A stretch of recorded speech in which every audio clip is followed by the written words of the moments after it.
Hi, welcome to your first run of gitprotect.io. In this video we will go through the process of signing into the SaaS gitprotect.io environment, logging into the account for the first time, and the steps you need to take to start protecting your Git repositories. Let's go to the gitprotect.io website. The link will be down in the description.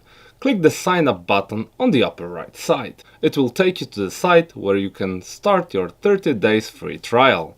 You can choose whether to sign up with the GitHub account or the email address. Fill up the credentials and click on the Start Now button. A part of this tutorial will be displayed, so let's skip it for now. You can also register to gitprotect.io using your organization directly from GitHub. Go to the marketplace, search gitprotect.io and click Set up a free trial.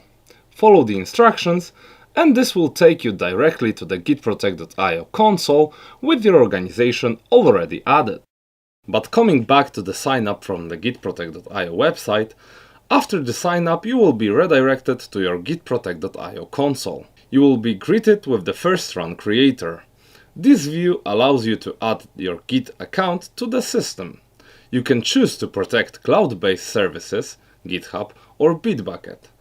Let's go with GitHub. Click Proceed at the bottom of the screen and authorize your GitHub or Bitbucket account simply by logging into it and granting all the required permissions to gitprotect.io.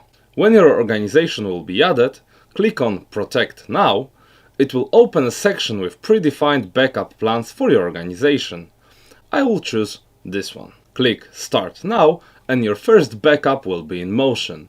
You have now successfully set up a backup plan to keep your organization's repository secured with gitprotect.io.